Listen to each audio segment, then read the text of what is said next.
Hello and welcome everyone to Gaming Knuckleheads Talk, the show that actually makes me put down my Switch in the middle of the Apollo Justice trilogy to actually run the show. And that one is totally going to date this episode. Yep. Hey, you guys remember when they made that one joke on January 25th, 2024? Of course I remember. A game released that day. Official, this episode is dated. Along with Tekken 8. Oh, that's today? Yeah. Oh, did you get it? No, not yet. No. I'll look forward to whenever you put a review online. Yep. Anyway, between the topics tonight, there's one that it's like you knew this day would come, but you didn't expect it to come. Capcom has joined the ranks of the mighty that have fallen. And bear in mind, we're talking about a company that had a game for a Nintendo system canceled because, and until I see evidence, actual evidence to prove otherwise, you're not changing my mind on this. They asked for fan feedback on Mega Man Legends 3. They wanted to take fan suggestions and put them into the game. And then suddenly Nintendo, the bastions of, we hate fan feedback and doing what the fans want. If a developer does it, they're a rogue developer. Like Nintendo thinks that because the moving cars are put back into Coconut Mall, that the Booster Course Pass development team are rogue developers for listening to the criticism, you know? So for a company that hates fan feedback, it's obvious they would have canceled the project because Capcom wanted to work with fans, you know? And that was when they were considered the good guys, because apparently if you give a game company $60 for a PC game, and then you mod that game, you have stolen the game from them. Like, I fucking gave you money. How did I didn't steal anything. And it was actually on Tuesday, actually, I was checking the news on my phone, because like on Yahoo, where my email is, I get like one of my emails. I get like your traditional news, your politics, your sports, your weather, you know, current events. I get like all like my gaming and nerd news. It just like kind of piles up on like the Chrome app on my phone. Like, you know how when you open Chrome on your phone, it like has like that base Google page with like all the news articles you scroll through. They finally unleashed Enigma. And guess what happened when they put the Enigma DRM into Monster Hunter Rise? It broke Steam Deck on Steam Deck. Yeah. And by broke, I did not get to read the article because my ride to run errands was showing up right around that time. I can only assume it makes the game unplayable, unloadable. You can no longer boot it up. And since the Steam Deck is basically just a PC, a handheld PC tablet that lets you play your PC games without having to do that whole connect to the internet when you're offline, where they're like run Steam in offline mode, we can only assume that Monster Hunter Rise is also no longer accessible on the PC itself as well. So when is Steam going to be shooting just about every PC player of Rise refunds for a game they can no longer boot up because another company got too big for their britches? Let me tell you something right quick, though. Yeah? The Steam Deck runs on Linux. And that does make a difference because Linux is usually against any sort of DRM. Right.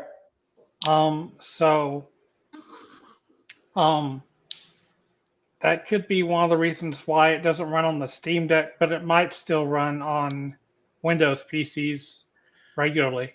Well, I have the Switch version of the game, and unless they decided to put Enigma into the into all versions of the game, I would not know how it runs on the PC. But if it's not playable on the Steam Deck and you're using the Steam Deck as your main source, Capcom's either gotta remove the DRM or Steam's still going to be giving out those refunds, assuming that. Well, yeah, I'm just saying though, since it runs a different OS, things can be different. Yeah. And I'm not voting for the DRM. I'm just saying that that's why it's that way. Well, Probably. I mean, Denuvo was bad, but I mean, think about this. We've all seen firsthand how Pokemon Scarlet and Violet run on the Switch. Mm-hmm. From what I've heard about Enigma, it's worse than Denuvo. Enigma makes Pokemon Scarlet and Violet look like it's running at 60 fucking frames per second. Mm-hmm. Like on the games that don't, even if a game is playable, apparently the slowdowns are so bad, it could make it so that even if you know how to play the game and you have skill, yes? Finish your thought, because I was going to ask for a actual comparison, but please finish your thought first, then I'll ask for more clarity. Okay, it's basically apparently if it runs as slow, if it makes the game run as slow as people say you do, the slowdowns could actually lead to you not being able to actually play the game even when you are playing it. Like, you can't slay the monsters because they're going to kill you because of how much stuttering and lag there is, Mm-hmm. Like, Enigma literally makes every single one of your fuck-ups the game's fault through being a pathetically bad DRM, from what I've heard. Mm-hmm. Yeah. As for comparisons, let's see. The specific comparison I was going to say is like, would you say it is just as bad as that one particular event you have to do in Scarlet and Violet before you face a gym leader? The one? The Sunflora? Yeah. Let me put it to you this way. I don't know much about Enigma. This is just like complaints I've heard about how bad it is. So, like, this is not me going on the record trying to make a factual statement or anything. But from what I've heard, games with Enigma will run slower than when you have 10 fucking Sunflora following you in Artisan. Shit. Yeah. And that's assuming that it is as bad as people say. Mm-hmm. Mm-hmm. And first of all, I want to know what the hell makes Capcom think that modding is stealing? Because on one hand, I can understand like taking a game and making modifications to it and run it through like a ROM or an emulator, like Nintendo stuff, for example. But I mean, mods also do things like fix bugs and errors in the games that the developers don't catch or don't want to fix. Yeah. Mm-hmm. And not to mention, I mean, isn't there like a Skyrim mod, a custom content mod with Thomas the Tank Engine in it? Yeah. Yeah. Yeah, there's Thomas the Tank Engine, there's Macho Man Randy Savage, there's The Muppets? There's so many mods that you can do in that game. Just made by the fans. And it's like, and I think Bethesda is not super anti-mod because I mean they own. No, Bethesda's completely open for mods. Yeah, because I mean, it's one of the good things about them. Yeah, they own id Software, and what did they recently get Nintendo to sign off on to bring to the to the Switch ports of Doom and Doom 2 that were also across all the other ports of the re-release? Fan-made maps. John Romero, the man who made the original games, made a fan-made map for the custom content mod. Like, according to Capcom, every fan who made a map for Doom stole from Bethesda. I mean, sure, Bethesda has their negative points. Like that time they said that U.S. law didn't apply to them and tried to sue somebody for selling a physical copy of their game online. But it's like, at least they are mod friendly. And, you know, despite the fact that Sonic Team has gone down the rabbit hole of saying we're going to make crap Sonic games on purpose because Sonic, we don't care about quality, we care about money. Yet they still, along with I mean, I see it more in the Sonic community than any other Sega community, so I assume it's more Sonic teams signing off and Sega being like, yeah, whatever. But it's like, I mean, they're pretty mod and ROM hack friendly. Mm-hmm. We wouldn't have gotten Sonic Mania if it wasn't for that, you know? Mm-hmm. Oh, yeah.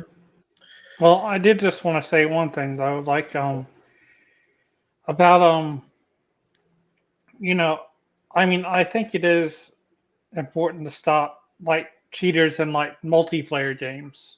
Oh yeah. I mean, I will say, if you want to cheat in a single player game, that is on you. That is your choice. Yeah. You're not hurting anybody except yourself unless you feel like you're justified in doing so, in which case you're probably not hurting yourself. But like, don't bring it in to multiplayer unless it's you and a group of friends like screwing around, you know? Yeah. It's like, if I'm going to use like a cheat code in a game and that game has multiplayer aspect, I'm not going to activate that coding. I'm not going to activate it in a multiplayer match, you know? Yeah. I'm going to leave it to me and my own private time. Yeah.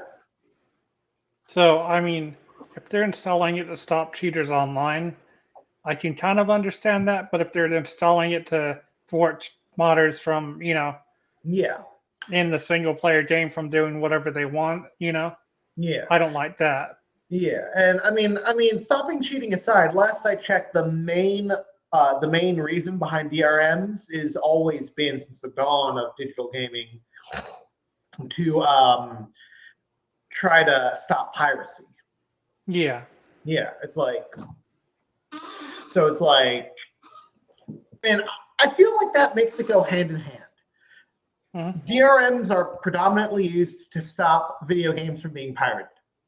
And Capcom has stuck them into their games because they're claiming that games that gamers have paid for are now pirated, stolen content.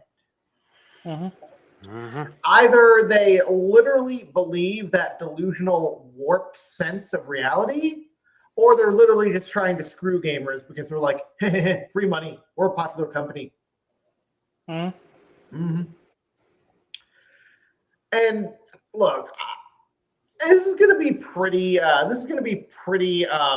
weighted of a comment, but it's like, I kind of feel that they did worse than what Capcom may or may not have done a couple of years. So Konami may have done a couple of years back. And the only reason I say Konami is responsible is because I can't think of anybody else who would make this accusation. But you guys remember what happened, like, I want to say 2-3 years ago? I'm looking it up right now. Give you a hint, it was over in Japan. Yeah, 2 years ago, 2022. Any takers? I mean, there's a lot of stuff that happened in Japan 2 years ago. Yeah. Let me put it to you this way. A certain someone died.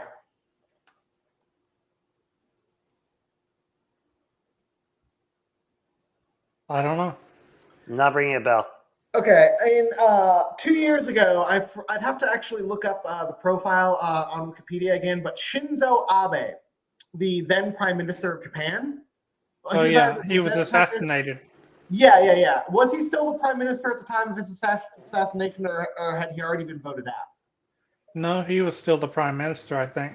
I can't remember which YouTuber it was. I think it was Optimus, because he's a big cover of like, I know it wasn't Jim Sterling, because Jim has been, they've been working more towards general political machinations, like trying to say like, oh, this company did this corrupt thing.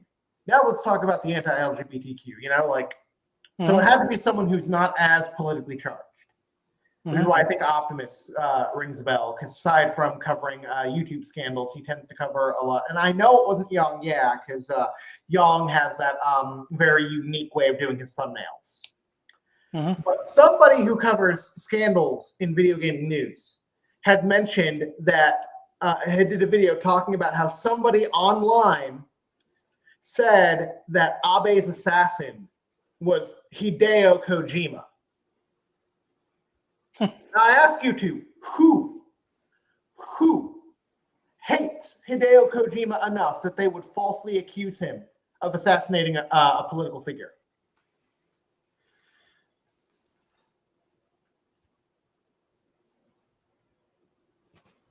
Konami. Mm-hmm. I mean, back when he first cut ties with the company, apparently Konami's bigwigs in the corporate suit department forbade Japanese media from covering any of Kojima's solo projects out of his studio.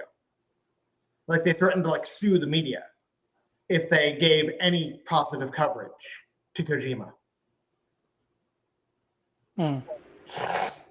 So if someone was going around claiming that Kojima was the one who killed Abe, that had to be somebody who worked at Konami. You know? Mm-hmm. And that's where the weighted comment comes in. I kind of feel that even though that is a very, very, very problematic accusation to make of somebody, I feel like Capcom's being a little bit worse, you know? Mm. Because, and let me double check, because I believe the article, and yes, I know. Wikipedia bad. Let's see. Assassination, let's see. Yeah, the name of his assassin was Tetsuya Yamagami, who confessed to police that he Mhm. did it. So it's like, and what's funny is, despite it was probably the reason I say that I think Capcom is worse, because I think it was just a Konami employee blowing off steam and trying to find a way to like badmouth Kojima and then be like, haha, morbid humor, you know? Mm-hmm. Yeah, but it's like, so some people might disagree with me saying that accusing somebody of committing an assassination is worse than what Capcom's doing. But look at it this way. Kojima was never arrested, and the police probably never even saw the tweet, and probably were like, and even if they did, they were probably like, why don't we believe this, you know? Mm-hmm. Yeah, so, but yeah. Capcom really needs to get their shit together, and they need to remember why they were so beloved as a third-party developer. And I'm not talking about their monopoly on the Disney IP of games back in the 90s. Mm-hmm. I mean, don't get me wrong, as bone-crushingly brutal as it was, I still love me classic DuckTales, you know? Mm-hmm. But it was their devotion to feedback and listening to the fans and improving where they could that made them so great. And they need to drop these idiotic notions and go back to what made them so great. Mm-hmm. Yeah. Mm-hmm. Brenda's lost in thought. Yeah, I'm just listening to everything you're saying, man. Sorry. Yes. This is a discussion about Capcom. Okay, I'll just leave then. I'm kidding. But speaking of Brent and being intent, Brent, tell us about games that we can relax to.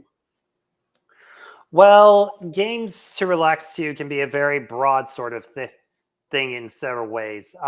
Specifically, when I'm saying this, it's the sort of game where it's just you pop it in not because you want to complete the game or anything. You just want to relax and just enjoy yourself. Yeah. Mm-hmm. One of the most recent ones I can give you is sometimes if I want to, I'll just pop in Tears of the Kingdom just so I can go explore around the area, see what I haven't seen. Mm-hmm. Make a hoverboard. Oh, no, Can't it's do a pocket car, isn't it? Yeah, that sort of thing. But yeah, just mainly a game where it's like, you're not looking for a challenge unless your plan is to maybe blow off some steam or something, but mostly just looking to unwind. And it doesn't solely have to be the game itself. Like, one particular thing that I enjoy, particularly with the Metroid and Zelda thing, is to listen to the best sounding tracks there. I can listen to any water theme or ice themed location song track. That will always be something that's very calming. Mm-hmm.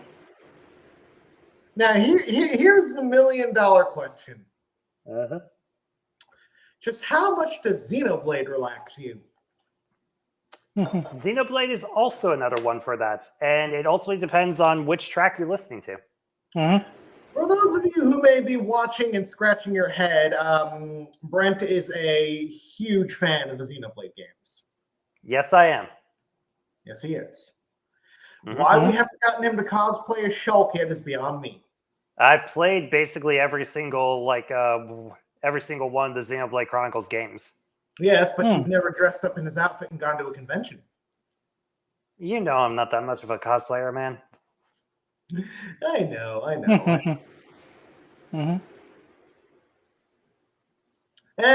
We'll make a bet with him and get him to do it if he loses. I'm kidding. My luck, if I made a bet with Brent that he had to cosplay as Shulk at the next con we go to if he loses, somehow I would lose that bet. Knowing my luck. Yeah. But that's sort of the thing that I wanted to discuss about is like what kind of games, like, and honestly, it doesn't even have to be like games or like aspects of a game that just relax you. Like, what game or like, soundtrack from there is the kind that helps you guys just, unwind? Because I can tell you right now, like tonight, my plan is to, just because I've had a like pretty long weekend work. It's just been pretty stressful. I won't go into the details because that's not why we're here. But basically, before I go to bed, I'm planning to find on YouTube one of the Metroid playlists, particularly ones that like listen to like that has Torvus Bog on it. That's a very good one to listen to. And I'm just going to fall asleep to that essentially.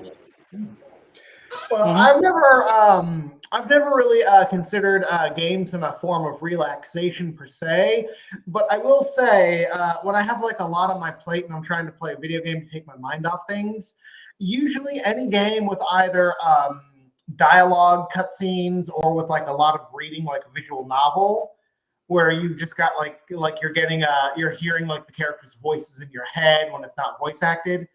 Yeah, like shit like that, where you got to pay more attention to the dialogue rather than something like say if I'm like playing a puzzle game, for example, my mind can still wander. Yeah. But if it comes down to like a game where I'm actually having to do a lot of reading, paying attention to the dialogue, or listening to the cutscenes consistently, like that makes it a lot easier for at least to clear my head with gaming in general.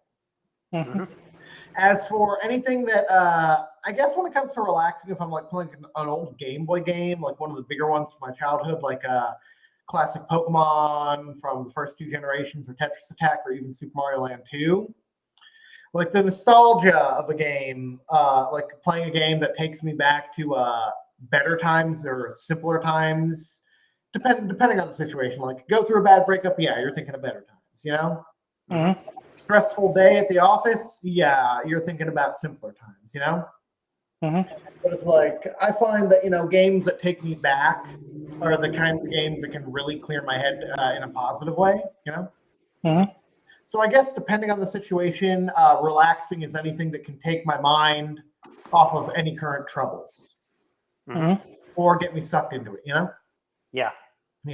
What about you, Matt? I'd say like well, for me it'd be a game like any of the sort of Final Fantasy or Dragon Quest series where I can just like go in and just like fight a bunch of enemies and just read the story dialogue and just like go from point A to point B, and but also surprisingly like Street Fighter or Mega Man, because I'm so used to those games that it's just so easy for me to just pick up and play them. I've seen you champion your way through Mega Man's 2 and 9, so I know. Yeah. Oh yeah, I've seen firsthand. Like if I could afford a copy of Mega Man 5 for the Game Boy, like I could be like, all right, you're coming down to visit. I'm gonna pop this into the Super Game Boy. Pop the Super Game Boy into the Super Nintendo. I'm going to do all the AV to HDMI converting with the capture card and Congratulations, Matt. You are going to champion your way through this game in 2 hours. Mhm. I mean, to be fair, my Elgato can capture up to 3 hours of footage. Mhm. But it's a question of whether or not Brent is sitting in the room at the time and wants to go closer to like a 2 hour, 45-minute mark, because you need closer to the 3 hour time frame to show us your skill. But Mega Man 5, like for the Game Boy, that is definitely my all-time favorite out of all of them. Mhm. Franchise-wise, of main series in general. Yeah. Yeah, it is really good. Yeah. It's actually funny that you bring up like killing like a bunch of enemies and shit, because believe it or not, as somebody who enjoys fighting games, I mean, even you can attest that some people find booting up a game like Tekken or Guilty Gear, or even like classic Street Fighter, like you're just kicking the shit out of the CPU or getting into some online matches, and all of a sudden, you're forgetting all your troubles anyway, Yeah.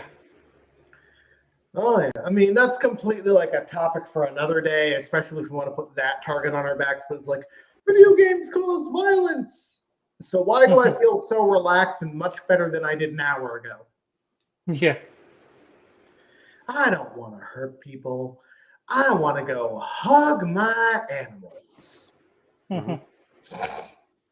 And then the punchline is when animals is the nickname for your group of friends, not your actual pets. Mhm. I think it'd be hard to hug a bird if you had one, Yeah. Yeah. Yeah. Oh yeah, but yeah. I mean, yeah. And in terms of soundtracks, I think anything with like a soothing tone to it is like more of relaxing. Like when I was playing my way through Theatrhythm, for example, I found some of the more faster paced or like some of the more like Gregorian style, like Sephiroth type music. I didn't find those to be as relaxing as, say, some of the more like there's literally a Final Fantasy IX track that's practically a fucking flamenco. I know. I'm not relaxing to that,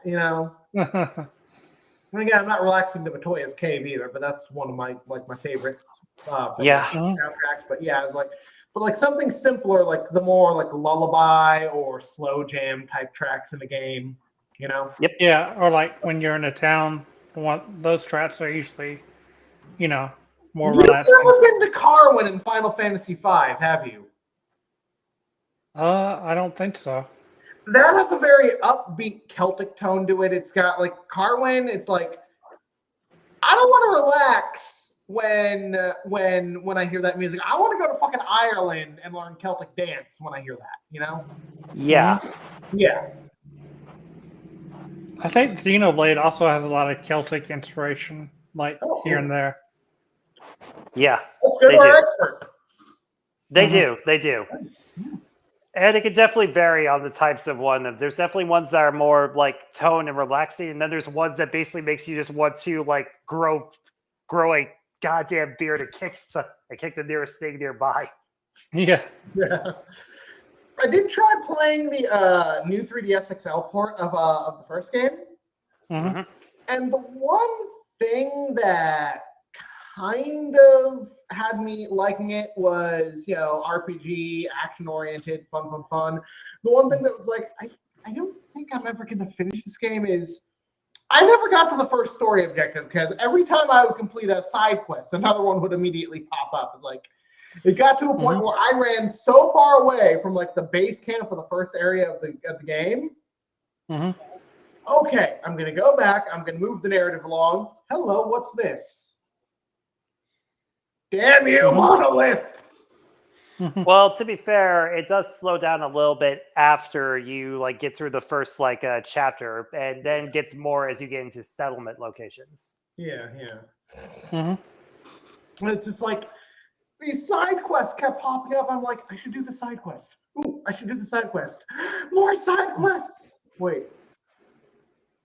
What Not was the story? Xenoblade. What was the story again? Exactly. Oh yeah, I need to go get ether casters. Yeah. And I mean, it's like. And how many days has it been? Wow, the sun's gone down at least like 3 times. Oh well. Yeah, it's like, I put more effort into the main story of Skyrim, and I know that there's plenty of side quests in that. Oh, there's so much. Yeah. And then I ended up starting a new file, and the first thing I did was I got lost looking for Whiterun. How? It's those 3D maps that get me turned around when I can't figure out where north and south is in real life, you know? When I have to Fair. compare that to a map in a video game, it's just like, and Yeah, by the time I got to the Jarl's Palace, I had to charge my Switch. Yeah, I mean, like, I'm just saying, for me, it was more like, okay, I need to go to Whiterun. So what do? Cross the river, take a right, and then just keep going until you see a giant city. That's the difference between you and me. You're Galileo. I'm Magellan. Which one got Okay, killed Gear. because he went the wrong Okay, way? Gear, we just gotta go this way. Okay, we just gotta go this way. Gear? Yeah. If Skyrim had co-op, that would be us. Yeah, especially because like like seriously, like Galileo did a better job of like mapping shit. Ferdinand Magellan went to the wrong island when he looked for the East Indies and got killed by the locals. Uh-huh. I mean, that was me and Matt when we live streamed Doom back in the day. Yeah. Worst game of Marco Polo ever. I should know. We were sitting fucking right next to each other and we're screaming Marco Polo at each other because, you know, people, they're not seeing us in the same room sitting next to each other. They're seeing us on the map running around split. Mm-hmm. Oh, yeah. Yeah. I mean, between like what game soundtracks help relax, I can tell you right now, gaming soundtracks also makes for a great topic for a future episode. So we got to mark that down for one of us to call dibs on. I can call dibs already. All right. Next, next one that isn't a discussion of a Nintendo presentation. That shall be. Anyway, I'll mark down the notes when we're done here. But yeah. All right, there. All right. So Matt, you will now lead us in sermon. I mean, health in games. Yeah. I think as far as like health goes, like I was just wondering, do you guys prefer like static where it's like HP and you have to cast a spell or you have to get something to replenish the health, or do you like regenerating health like in some games, you know? I mean, for Like me, some games automatically regenerate the health. Yeah. I mean, I think it depends on like mainly the type of game per se. Like if you're playing something that's like an RPG where it's like, you know, sometimes you like with stats and other such things, I think like, you know, gathering like items and that sort of stuff is there. And if it's also another thing would be like if you're going through a game that's sort of like, say, checkpoint sort of areas, like your reward is getting more health if you get through like checkpoints. But in certain games where it's like, you know, I'd say there are ones where it's like, you know, where the objective isn't really like, you know, say survive in a way. Regeneration isn't that bad of an idea. Yeah. Speaking of survival, it's too bad we don't have a fourth and the fifth because we could definitely run Dead by Daylight shit if we all got the game. Yeah. Yeah. Yeah. But yeah, I mean, for like, I'll tell you one thing that drives me batty when it comes to health in games. RPGs. Now, hear me out on this. The best way to do more damage and finish the bosses quicker is to upgrade your equipment. Yeah. But look at the economy in your run-of-the-mill RPG. Yeah. If you buy the healing items to keep your party at full health, you don't have the money for better equipment, and vice versa. That's one thing that's always driven me bonkers when it comes to like health in RPGs is like either make the payout in battle better or make it easier to get everything you need. I can make more use of in-game currency in D&D than I can in a video game RPG. Yeah. Yeah. Mhm. But I think one way to counter that is it basically depends on how they do it. Like if money's the sole way of doing it, then yeah, I completely agree with you, Gear. But if it's one where it has like, it's money, but if you're willing to put the extra things in there, you can also craft stuff by gathering things out in the open, like, actually craft your healing potions and stuff. Then it becomes more just like, what's your poison? Yeah. I'll tell you right now, like Super Mario RPG, the remake, haven't finished it yet, so get off my lazy ass and work on it. But right now I've got the Apologetics trilogy, and then I'm going to have like Mario vs. Donkey Kong, give the remake on a second try, Princess Peach Showtime. Assuming that, that is coming out. Yeah, assuming that Fantasy Life and Paper Mario don't release by April. But I have not spent a penny on healing items in Super Mario RPG because I'm not paying to sleep in the Toad houses. I literally go into an inn and I get to rest for free. At least I think up till Rosetown. Doesn't the innkeeper charge you in Rosetown? I can't remember. I'm currently in Booster's Tower. And yes, I did the living hell that was jump off the top floor, hit the seesaw, and get the special hammer. Took me about 15 minutes. 15 minutes with a YouTube video for reference to get that hammer. Yeah. That's like, I don't recall any of the inns in Super Mario RPG ever charging me to sleep there. So if I can get mushrooms aplenty in the overworld, and there are a couple of healing points where like you hit it and you hit the box and you get your healing back. Why do I even need to shop for anything but equipment at the store? Yeah. Yeah. But yeah, with crafting, I prefer the crafting method over the paying method, just because it's like I want to get the better equipment, And the one issue where it doesn't seem to be a problem is Pokemon. At least modern Pokemon. I have made over several million Pokédollars off picking shit up off the ground because of the respawns alone in Scarlet and Violet, Yeah. But like, in RPGs that aren't more aimed towards children and beginners, it's like, this is a literal case where we should have our cake and eat it, Let me afford all I need to heal myself, and let me afford the better equipment so that I can actually not spend 5 straight in-game hours in the boss battle because I'm chipping away with a rusty spoon, Yep.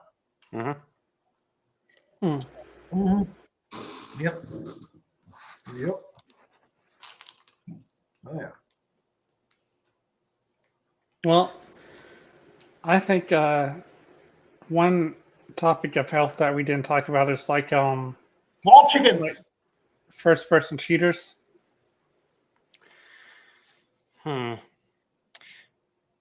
Like Metroid Prime or something. Yeah. That's not too much my forte. I know that between like most of what I've played in terms of first person has mostly been stuff like Borderlands and Doom and whatnot, Yeah. Yeah. But I can say with like Doom, it's like they have like the in-game cheats built into Doom 2 where it's like you can like have like invincibility to begin with, but when I don't like when I do like a multiplayer bit with like the two of you, I feel like health pickups are few and far between. And if you play on the easiest difficulty, it's still few and far between. You just have a better chance of surviving. Yeah. Yeah. But go on with the first person comments. Well, I was going to say then there's like the most popular one. Well, one of the most popular ones, which is like Halo. Yeah. And Yeah. in that game, you can, regenerate your health just by not, just by standing somewhere where you can't get hit. Well, technically, you're not regenerating your health; you're regenerating your shields. Oh yeah. Basically, the shield gets destroyed. That's when your health starts getting hit. But yeah, that technically falls into both of them because Yeah, health they you have get up that with. in Borderlands as well. Like you can upgrade your shield and it becomes harder to chip away, but your health bar doesn't really deplete until your shield gets down. Yeah, you can only heal that if you get pickups. It's kind of a mixture of the two in a ways. Yeah. Mm. I mean, Yeah, still I've need to only get played like the first Borderlands play. 3, and then I need to get a bigger SD card to put all three onto my system. Mhm. Yeah. I've only played like the first Halo, so I Mhm. still need to play some of the others. Danny has played quite a bit of Halo. You get along with her. You get some multiplayer gaming in. You have an Xbox, right, Matt? Yeah. Yeah, you just gotta talk to her between sessions next time she's on the show, and just be like, "Oh yeah, you're gonna hook me up with some new Halo. We're gonna go and we're gonna quest, you know." Hmm. Oh yeah, yeah. He That works. does sound like fun. Oh yeah. And now we get to talk about the greatest health item of all, the wall chicken. Mm-hmm.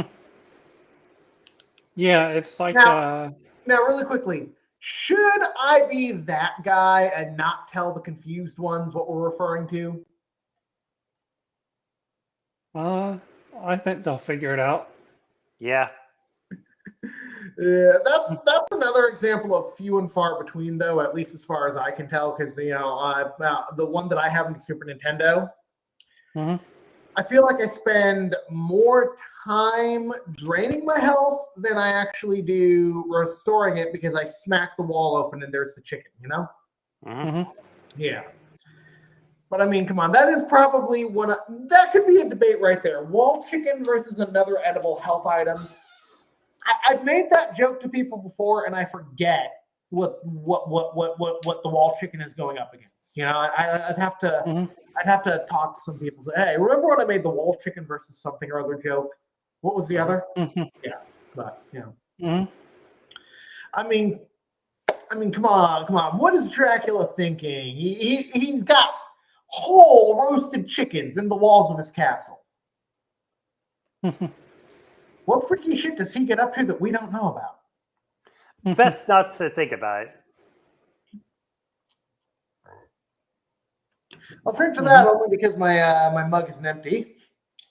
Mhm. Literally, yeah. Oh, I remember Streets of Rage. Wall chicken versus chicken hiding inside random item. Well, I guess it varies. I mean, it depends on what item it was hiding in. If we're talking a trash can, then wall Yeah. chicken probably. Mhm. I mean, you want to get your ass kicked by the boss, be my guest. Otherwise, you're probably going to want to eat that garbage can chicken. Mm-hmm. Oh, yeah. But yeah. Anybody else feel the need to go eat chicken now? Mhm.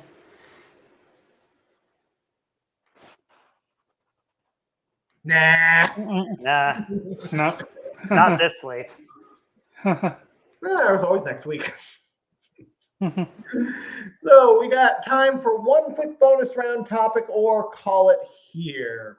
Cards on the table, gentlemen. I've got nothing. Yeah, I say we call it here. All right. Well, as usual, leave your opinions in the comments below once we get the archive in. And we will see you in the next one. Bye. Bye. Bye.